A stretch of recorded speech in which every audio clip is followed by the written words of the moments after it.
বিশ্ব রাজনীতির সবচেয়ে বড় পাওয়ার গেম এখন শুধু যুদ্ধক্ষেত্রে নয়, এটি চলছে sea route, oil corridor, trade access এবং স্ট্র্যাটেজিক চোক পয়েন্টকে কেন্দ্র করে। একদিকে আমেরিকা ইরানের উপর কঠিন স্যাংশন চাপিয়ে তাকে আইসোলেট করতে চাচ্ছে, অন্যদিকে তেহরান ধীরে ধীরে এমন সব মুভ নিচ্ছে যা পুরো ব্লকেট সিস্টেমকেই চ্যালেঞ্জ করছে। আর এবার ইরান সরাসরি ইঙ্গিত দিয়েছে, আমরা এখনও আমাদের নতুন তাস খেলিনি।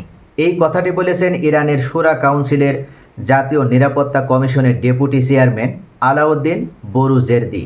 তিনি শুধু ওয়ার্নিং দেননি, তিনি একটি ভয়ঙ্কর স্ট্র্যাটেজিক সিগন্যাল দিয়েছেন।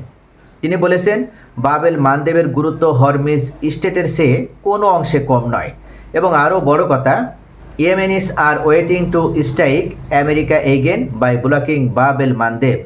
ইরান শুধু হরমুজ নয়, আর একটি গ্লোবাল ট্রেড আর্টারের কথাও সামনে আনছে। এখন প্রশ্ন, বাবেল মানদেব কেন এত গুরুত্বপূর্ণ? চলুন সহজভাবে আমরা বুঝে নিই। এই প্রণালীটি রেড সি এর প্রবেশদ্বার। এক পাশে ইয়েমেন, অন্য পাশে জিবুতি এবং ইরিত্রিয়া। ভারত মহাসাগর থেকে যে জাহাজগুলো সুয়েজ ক্যানাল হয়ে ইউরোপে যায়, তাদের প্রায় সবাইকেই এই রুট ব্যবহার করতে হয়। মানে এশিয়া থেকে ইউরোপের সবচেয়ে শর্ট মেরিটাইম রুট হচ্ছে এটি।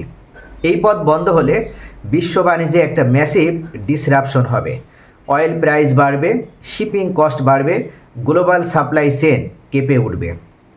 ঠিক যেমন Hormuz straight global oil lifeline, তেমনি বাবেল মানদেবও হলো একটি ট্রেড লাইফলাইন।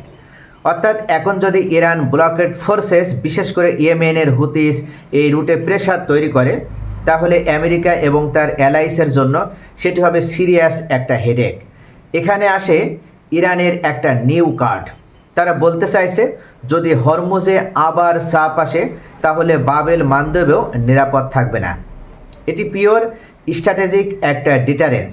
এদিকে আইআরজিসি লিঙ্কড তাসনিম নিউজ এক সামরিক সূত্রের বরাদ্দে বলেছে, ইরানের কাছে credible and complete threat capability আছে বাবেল মানদেব ইস্যুতে। অর্থাৎ এটি শুধু রেটোরিকে না, এটি অপারেশনাল একটা ওয়ার্নিং। এখন আসি আমরা পাকিস্তান প্রসঙ্গে। এখানে স্টোরি আরও ইন্টারেস্টিং হয়ে যায়। সূত্র বলছে, পাকিস্তান ইরানকে তাদের ভূখণ্ড ব্যবহার করে পণ্য পরিবহনের সুযোগ দিয়েছে। এটি শুধু একটি ট্রানজিট পারমিশন না, এটি স্যাংশন বাইপাসের একটি বড় সুযোগ। কারণ আমেরিকা দীর্ঘদিন ধরে ইরানকে ইকোনমিক ব্লকেটের মধ্যে রেখেছে। এছাড়া banking restriction, oil export pressure, shipping sanction সব মিলিয়ে তেহরানকে চোখ করার চেষ্টা চলছে। আশ্চর্যের বিষয়, হরমুজ প্রণালীতে এখন পর্যন্ত ইরানি কোনো জাহাজ যেমন ঢুকতে পারছে না, ঠিক তেমনইভাবে বাইরে যেতে পারছে না। আর এই সময় পাকিস্তানের এই পণ্য পরিবহনের মাধ্যমে পাকিস্তানের ভূখণ্ড ব্যবহার করে ইরানের আমদানি রপ্তানির সুযোগ প্রদানটা যেন সাপে বর হয়ে হাজির হয়েছে।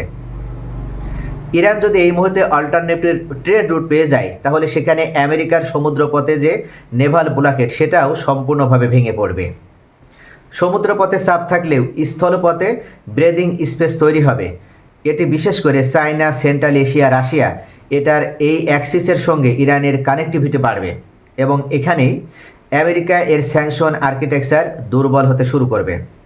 এবং এখানে আরও বড় খবর, ইরান হচ্ছে ইতিমধ্যে পাকিস্তানের পক্ষ থেকে যে প্রস্তাবনা দেওয়া হয়েছে, তাতে করে গোয়ার্দা, করাচি এই বন্দরগুলো ব্যবহার করে খুব সহজেই ইরান তাদের তেল যেমন অন্য দেশকে প্রদান করতে পারবে বা রপ্তানি করতে পারবে, ঠিক তেমনইভাবে অন্য দেশ থেকে তারা পণ্য নিয়ে এসে এই বন্দরগুলোতে খালাস করে তারপর আপনার পরিবহনের মাধ্যমে পাকিস্তানের ভূখণ্ড ব্যবহার করে ইরানের সীমান্তে বা ইরানের ভিতরে নিয়ে যেতে পারবে।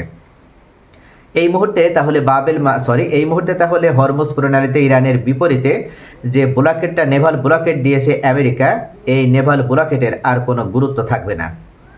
আরও একটি বড় খবর, উপসাগরে 6টি দেশ ইরানকে হরমুজ ব্যবহারের জন্য কোনো ধরনের টোল বা এক্সট্রা তারা কোনো ধরনের শুল্ক দেবে না। এমন ইঙ্গিত পরিস্থিতিকে কিন্তু আরও বদলে দিয়েছে। এটি ডিপ্লোম্যাটিক একটা সিগন্যাল। মানে সব গালফ কান্ট্রি ওপেনলি এখন এন্টি ইরান পজিশনে নেমে গিয়েছে। বরং রিজিওনাল যেটা স্টেবিলিটি, সেটা তারা রক্ষা করার জন্য ইরান যে হরমুজ প্রণালী অবরোধ করে টোল আদায়ের নিয়ম চালু করেছে, তারা সম্পূর্ণভাবে এটা প্রত্যাখ্যান করল। গতকাল এই গালফ যে আপনার হচ্ছে উপসাগরের দেশগুলোর বৈঠক হয়েছে 6টি দেশ নিয়ে, সৌদি আরব, সংযুক্ত আরব আমিরাত, বাহরাইন, কাতার, কুয়েত এবং ওমান। এই দেশগুলো অবশেষে ঐক্যবদ্ধভাবে সিদ্ধান্তে উপনীত হয়েছে তারা হরমুজ প্রণালী ব্যবহারের জন্য ইরানকে কোনো ধরনের টোল প্রদান করবে না। এই কথাটি বলার অর্থ হচ্ছে তারা এক কথায় ইরানের যে নেভাল ব্লকেড, এই নেভাল ব্লকেডকে সম্পূর্ণভাবে অস্বীকার করছে। অর্থাৎ বিষয়টি এমন, ইরান যদি এখানে কোনো ধরনের জোরাজোরি করে তাহলে ইরানের উপরে চূড়ান্তভাবে আঘাত করার প্রস্তুতি নিচ্ছে এই দেশগুলো। এই দেশগুলো যে বিশ্বাসঘাতক, এরা যে নিজেদের ভূখণ্ড ব্যবহার করে মূলত ইরানের বিরুদ্ধে হামলা করার সুযোগ দিয়েছিল কে আমেরিকাকে, সেটা তারা যা আরও একবার প্রমাণ করলো। অর্থাৎ এরা বারবার উল্লেখ করেছে তারা ইরানের সাথে যুদ্ধের আগ্রহী নয়, তারা কোনো ধরনের আমেরিকার যুদ্ধ করতে আসুক সেটাও তারা চায় না। কিন্তু প্রকাশ্যে এক কথা, ভিতরে ভিতরে তারা মুনাফিকি করেছে, গাদ্দারি করেছে, সেটার প্রমাণ তারা অবশেষে এই জিসিসি সম্মেলনে দিয়ে দিল। এখন কথা হচ্ছে এই যে ডিরেক্ট যে কনফ্রন্টেশন, এটা আসলে ইরানের উপরে চাপ সৃষ্টি করতে পারবে। ইরান এখান থেকে কোনো ধরনের চ্যালেঞ্জ গ্রহণ করছে না, কেননা ইরান খুব ভালোভাবে জানে তারা সুপার পাওয়ার আমেরিকা ইসরায়েলকে যদি হরমুজ প্রণালীতে নাকানে সুবানে খাওয়াতে পারে তাহলে উপসাগরীয় এই 6টি দেশ তারা যতই বিরোধিতা করার চেষ্টা করুক, ইরানকে টোল প্রদান করা ছাড়া একটি জাহাজও হরমুজ থেকে বের হওয়ার সুযোগ দেবে না ইরানের বিপ্লবী guard IRGC। Pakistan corridor, Russia support, China partnership, Bab el Mandeb pressure এবং হরমুজ লেভারেজ সব মিলে তেহরান এখন মাল্টি লেয়ার স্ট্র্যাটেজি নিয়ে খেলছে। ট্রাম্প বা ওয়াশিংটন যদি ভাবে শুধু স্যাংশন দিয়ে ইরানকে কলাপস করবে, নেভাল ব্লকেড করে তারা ইরানকে কলাপস করতে পারবে, তাহলে বুঝতে হবে কোনোভাবেই ইরানের বিরুদ্ধে আমেরিকা প্রেশার ক্রিয়েট করার মাধ্যমে জয়লাভ করতে পারবে না বা ইরানকে কূটনৈতিক মঞ্চে ফিরিয়ে আনতে পারবে না। নেতানিয়াহুর দিকেও আমরা যদি দেখি তাহলে ইসরায়েল দীর্ঘদিন ধরে ইরান কন্টেনমেন্ট পলিসি পুশ করছে, কিন্তু যদি ইরান সি রুট লেভারেজ বাড়ায় আর রিজিওনাল পার্টনার সাইলেন্ট সাপোর্ট দেয় তাহলে ইসরায়েলের প্রেশার ক্যাম্পেইন কঠিন হয়ে যাবে।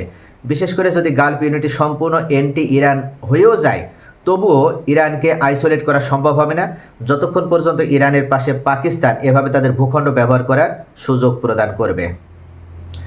এই মুহূর্তে গুরুত্বপূর্ণ বিষয় সেটা হচ্ছে বাবেল মানদেব, হরমুজ এবং পাকিস্তান করিডোর, এগুলো শুধু একটা ম্যাপের নাম না।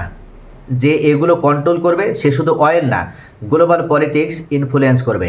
ইরান এখন সেই কন্ট্রোল পয়েন্টসকে নিজের লেভারেজ হিসেবে ব্যবহার করছে। আমেরিকা স্যাংশন দিচ্ছে, এমনকি তারা হরমুজ প্রণালীতে ইরানের বিরুদ্ধে তারা নেভাল ব্লকেড তৈরি করছে, কিন্তু তেহরান রুট তৈরি করছে। এটি ওয়ার উইথাউট ফুল ওয়ার। এখন দেখার বিষয় এই প্রেশার ডিপ্লোমেসিতে যাবে নাকি ফুল রিজিওনাল ইসক্যালেশনে রূপ নেবে। আপনার কি মনে হয় ইরানের নিউক্যাট কি সত্যিই গেম চেঞ্জার হবে? পাকিস্তানের করিডোর কি আমেরিকার স্যাংশনকে ভেঙে দেবে? আর বাবেল মানদব ব্লক হলে সবচেয়ে বেশি ক্ষতি কার হবে, আমেরিকা, ইউরোপ নাকি গালফ কান্ট্রিজ?